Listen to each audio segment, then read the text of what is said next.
오늘 하나님께서 우리에게 주시는 말씀은 사도행전 11장 19절부터 26절까지 말씀입니다. 때에 스데반의 일로 일어난 환란을 인하여 흩어진 자들이 베니게와 그브로와 안디옥까지 이르러 도를 유대인에게만 전하는데, 그 중에 그브로와 구레네 몇 사람이 안디옥에 이르러 헬라인에게도 말하여 주 예수를 전파하니, 주의 손이 그들과 함께 하심에 수다한 사람이 믿고 주께 돌아오더라. 예루살렘 교회가 이 사람들의 소문을 듣고 바나바를 안디옥까지 보내니, 저가 이르러 하나님의 은혜를 보고 기뻐하여 모든 사람에게 굳은 마음으로 주께 붙어 있으라 권하니, 바나바는 착한 사람이요 성령과 믿음이 충만한 자라. 이에 큰 무리가 주께 더하더라. 바나바가 사울을 찾으러 다소에 가서 만남에 안디옥에 데리고 와서 둘이 교회에 1년간 모여 있어 큰 무리를 가르쳤고, 제자들이 안디옥에서 비로소 그리스도인이라 일컬음을 받게 되었더라. 우리에게 주신 하나님 말씀입니다. 할렐루야. 할렐루야가 무슨 뜻인지 다 알고 계십니까? 할렐루야. 우리가 그렇게 많이 수도 없이 할렐루야 할렐루야 많이 하는데, 할렐루야는 주님의 이름을 찬양하여라, 주님께 영광 돌려드립니다 라고 하는 뜻을 가지고 있습니다. 이 시간 주님께만 영광 돌려드리며 박수 한번 합시다. 할렐루야.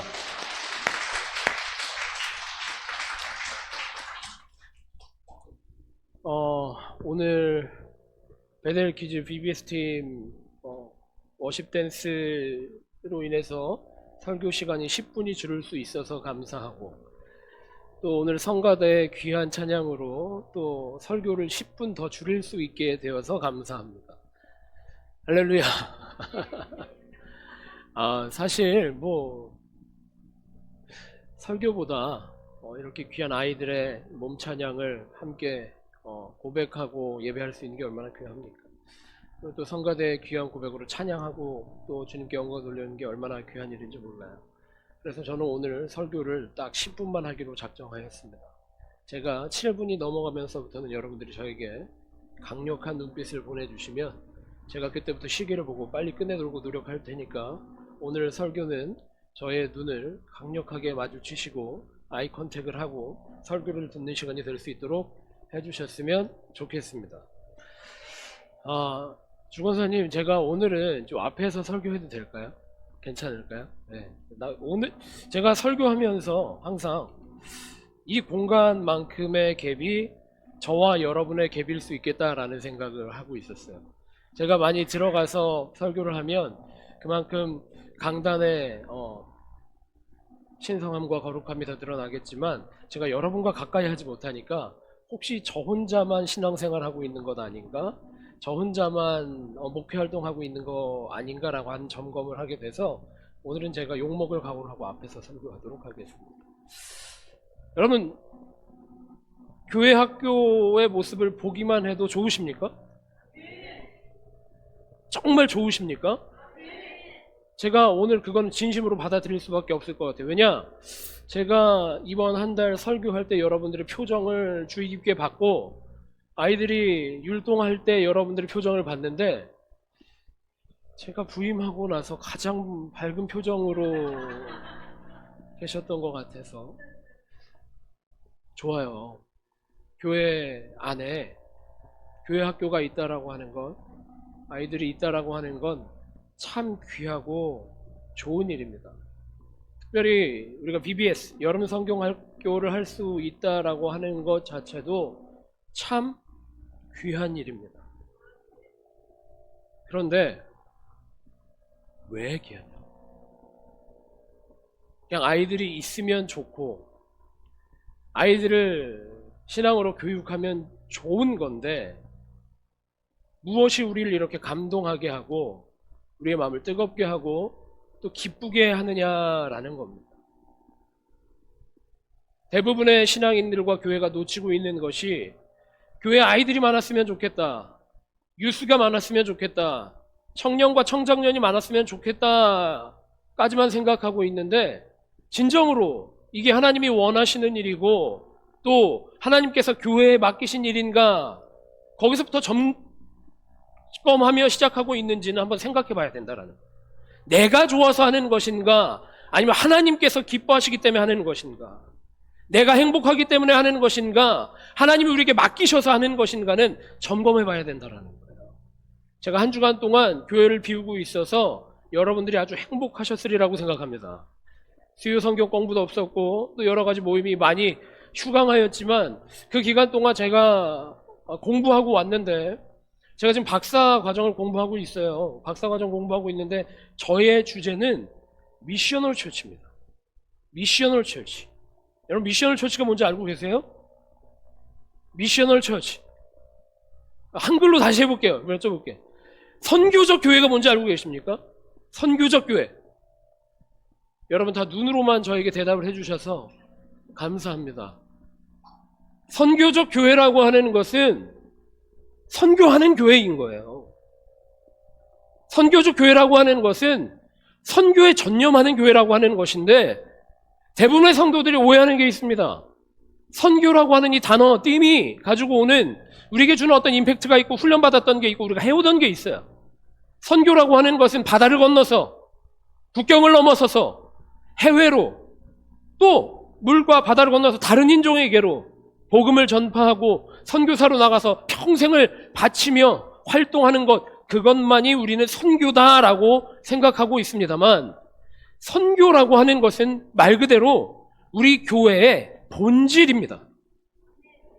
선교라고 하는 단어를 정의하자면, 선교, 미션이라고 하는 이 단어는 다른 말로 하면 사명이라는 단어가 될 수 있습니다. 미션이라고 하는 말은 군대에서 주로 많이 쓰죠. 그리고 제가 우리 진익창 목사님에게 미션을 많이 줍니다. 이번 여름 성경학교는 20명이 꼭 참석해야 됩니다. 그러니까 교사들로 20명을 채워서 참 감사한 일인데, 미션이라고 하는 것은 명령이라고 하는 거예요.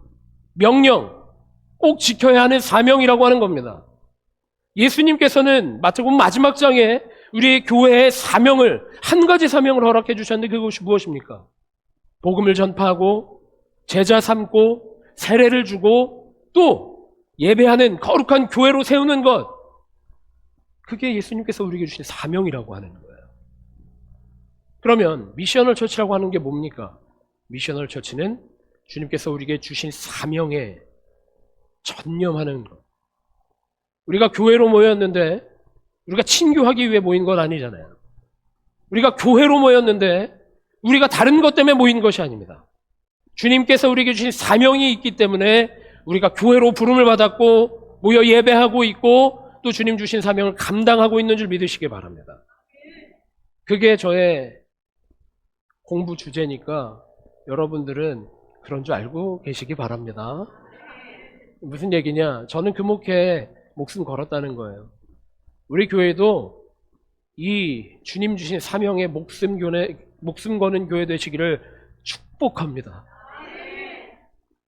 주님께서 목을 내어놓으라고 하면, 이 사명을 위해서 평생을 헌신하라고 하면 헌신하실 수 있는 모든 성도들 되시기를 축복합니다.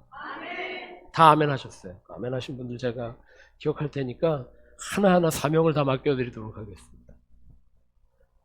이제 그러면 우리가 이제 교회 학교 사역을 왜 하는지, 그리고 또 여름성학교 사역을 왜 하는지가 분명하게 밝혀지는 거예요. 좋죠.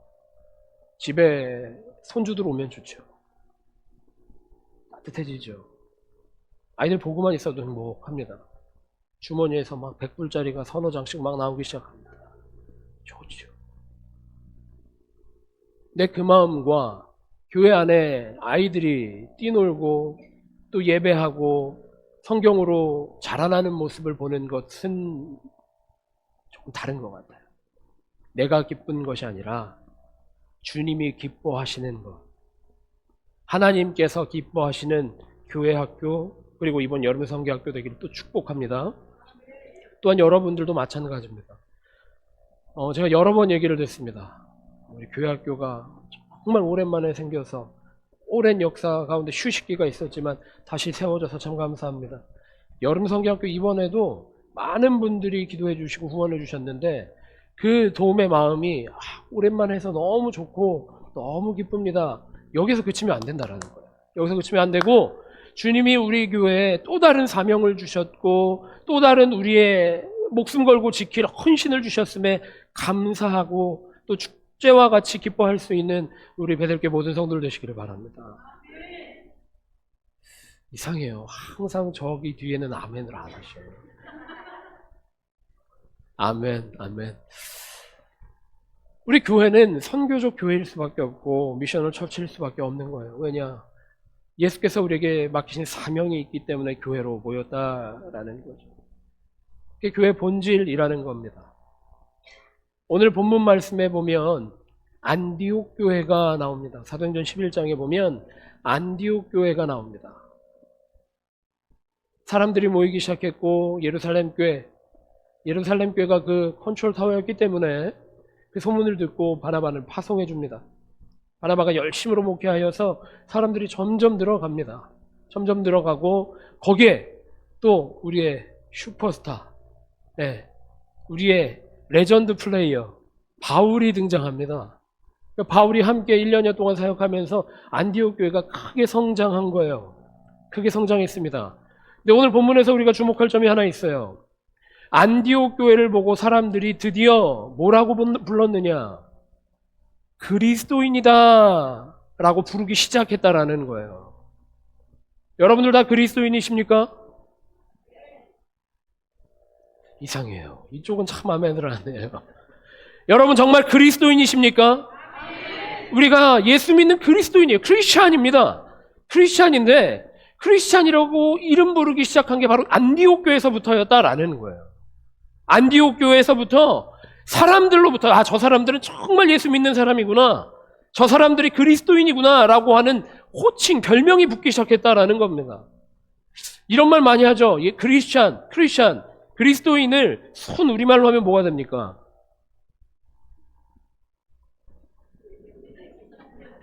유장로님 역시 제대로 하시네. 예수쟁이입니다. 예수쟁이.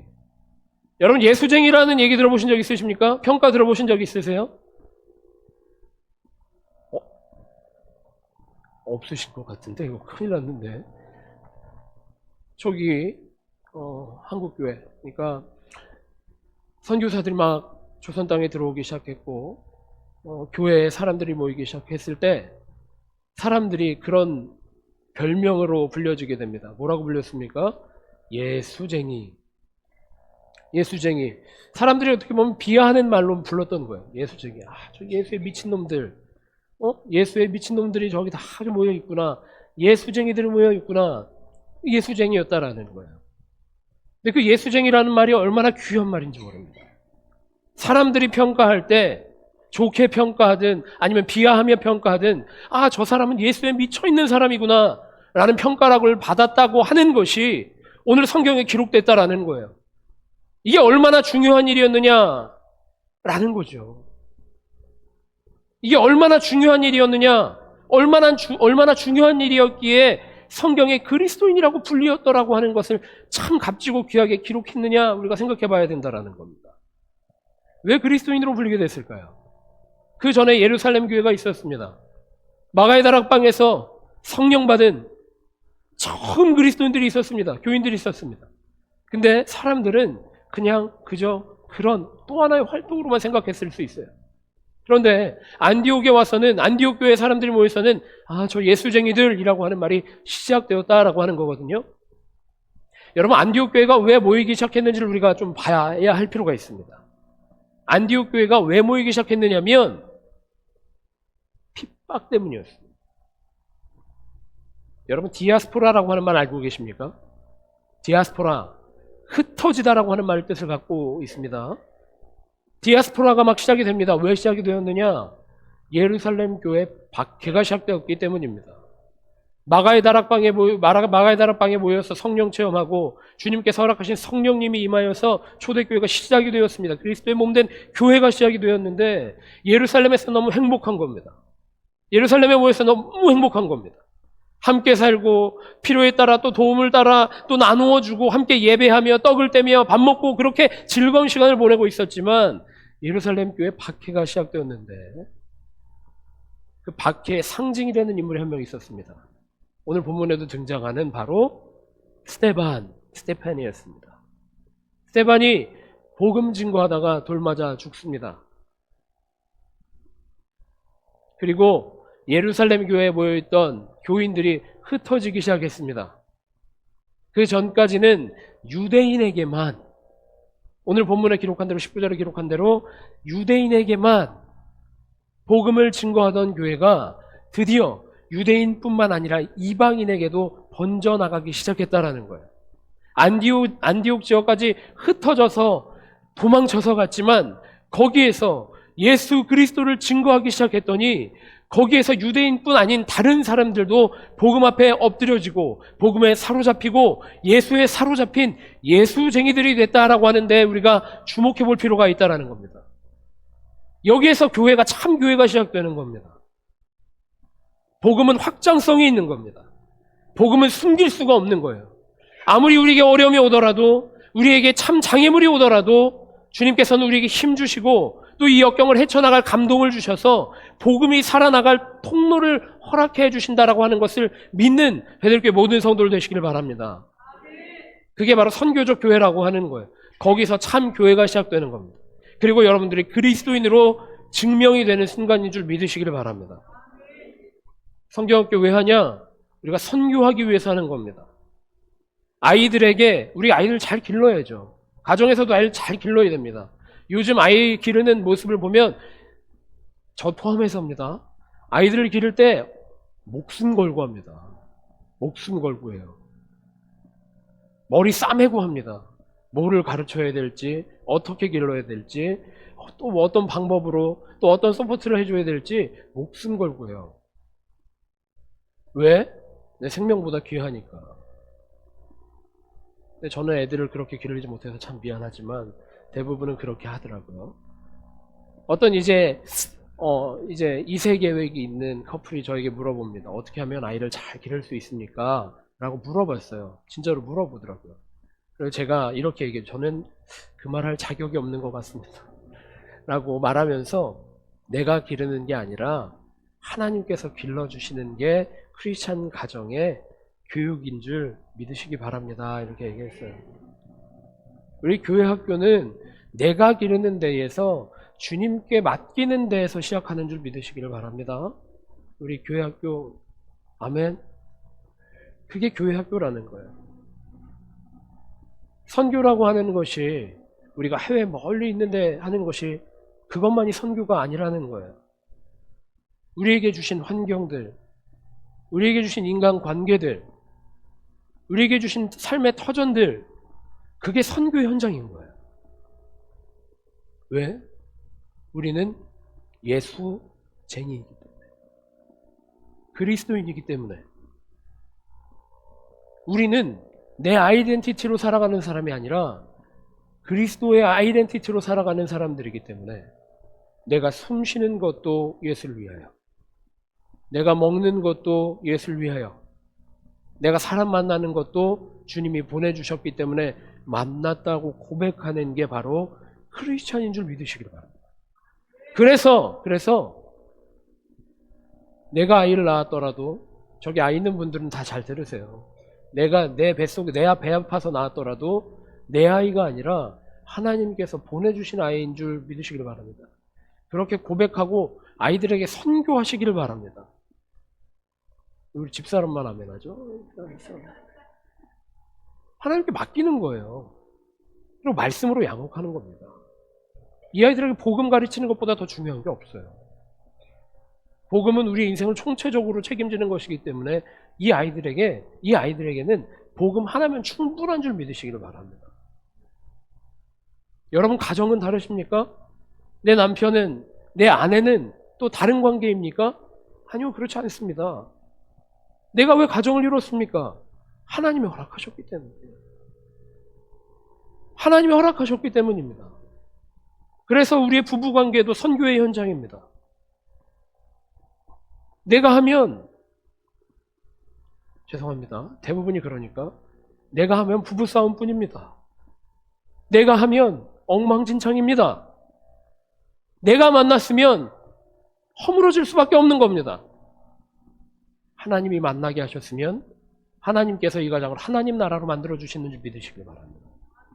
다 맡겨드린다라는 거예요. 그게 선교예요. 선교 현장에 나가보면 선교사님들이 생각보다 느긋합니다. 저도 선교 현장에 나가서 한 6개월을 살아본 기억이 있어요. 전 단기 선교 일주일, 2주를 가는 게 너무 싫어서 또 선교사님들이 단기 선교 오면 너무 힘들다라는 얘기를 들어서 오기가 생겨서 저는 그냥 가방 싸질머지고 6개월 동안 필리핀에 가서 살아본 적이 있어요. 근데 처음 가서 한 2달은 선교사님에게 실망하는 거였습니다. 실망밖에 없었어요. 왜냐? 제가 생각했던 거랑 선교사님의 삶이 너무 다르더라고요. 뭐가 달랐느냐? 제가 생각했던 것보다 맛있는 밥을 드시고, 제가 생각했던 것보다 좋은 집에 사시고, 저는 선교사님은 나가면 지푸라기로 집 짓고 사는 줄 알았어요. 동굴 속에 땅 파고 들어가서 사시는 줄 알았는데 지붕이 있는 집에 사시더라고요. 또 선교사님은 또 당나귀 타고 다니는 줄 알았어요. 겸손한 마음으로 나귀 타고 오신 예수님 닮아서 당나귀 타고 다니는 줄 알았는데 좋은 세단을 타고 다니시더라고요. 그러니까 제가 실망하기 시작했어요.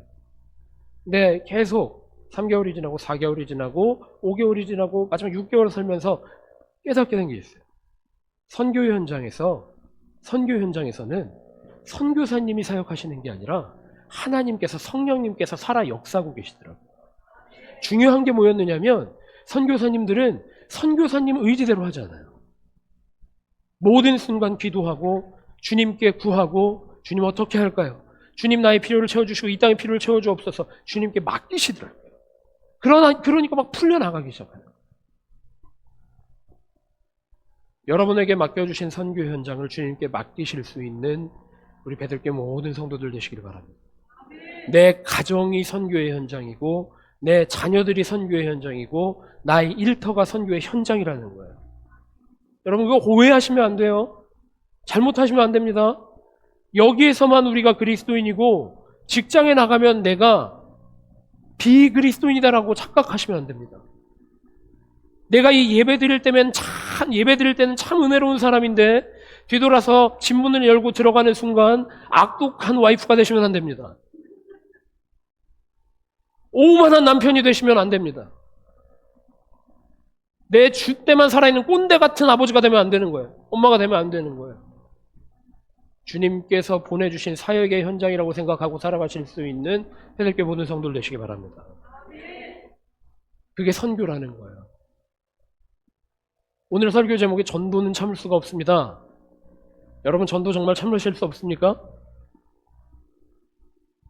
아니, 다 참으시는 것 같은데. 여러분 전도는 정말 참을 수가 없으십니까? 우리가 전도에 대해서 잘못 생각하고 있기 때문에 그래요. 전도는 우리에게 특별한 어떤 스킬이 있어야 하는 것이고 특별한 방법이 있어서 종이 들고 찾아가야 하는 것이고 전도는 내가 전략적으로 접근해서 뭐 누군가를 교회에다 들여 앉혀내는 것이 전도라고 생각하시면 여러분 전도는 참을 수 있죠. 여러분 다 참고 계시죠. 웃자고 한 얘기인데 왜 갑자기 심각해지십니까? 그런데 예수께서 우리에게 주신 전도는 참을 수가 없습니다. 왜냐?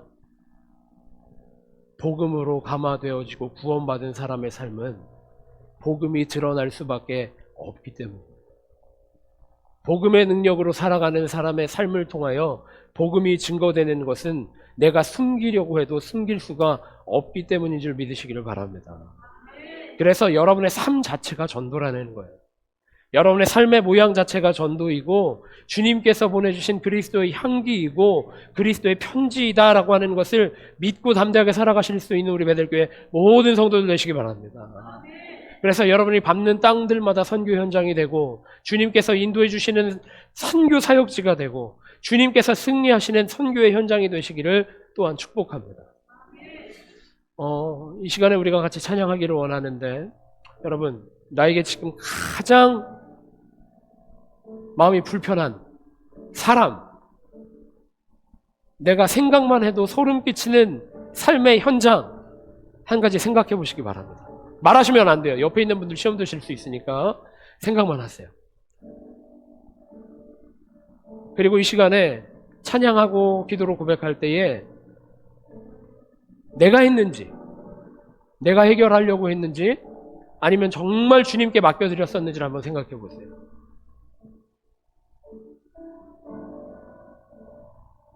지금 생각하고 있는데 막 치가 떨리는 표정이신 것 같아요.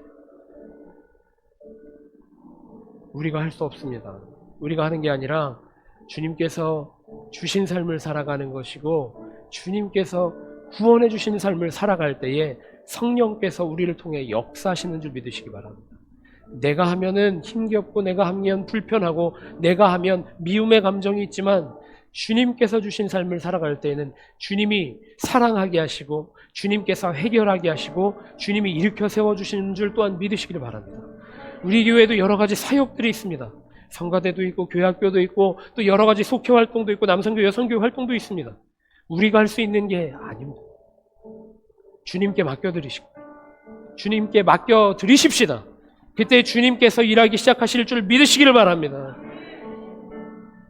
나의 편지가 쓰여지는 것이고 나의 향기가 드러나는 것이 아니라 나를 통해 그리스도의 편지가 전달되고 나를 통해 그리스도의 향기가 번져나가는 것인 줄 믿으실 때에 주님께서 성령께서 역사하여 주실 줄 믿습니다.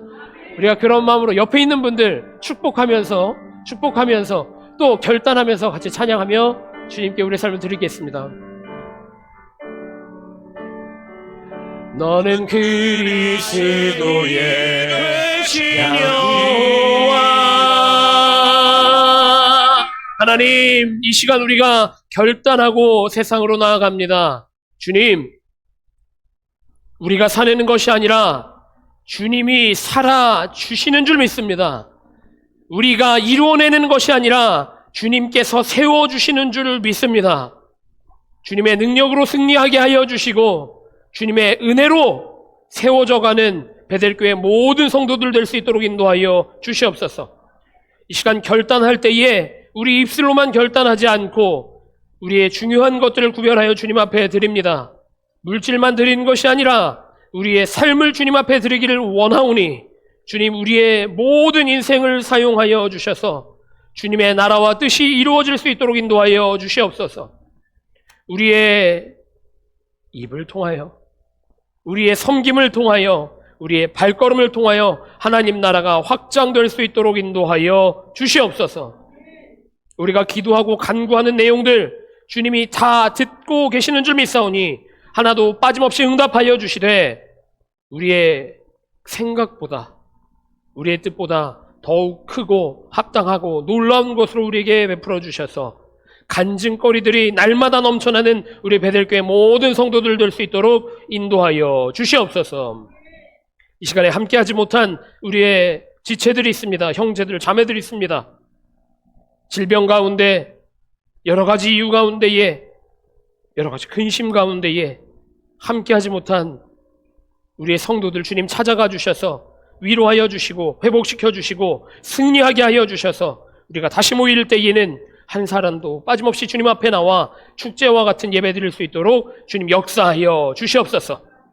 주님, 이제는 주님의 능력으로 승리할 것을 기대하며 세승으로 나아가는 베델교회 모든 성도들의 삶 가운데에 예수님의 십자가 은혜와 하나님의 그 크신 사랑하심과 성령님의 감화 감동 역사 교통하심이 이제부터 영원토록 함께 하시기를 간절히 기도하며 축원하옵나이다. 아멘.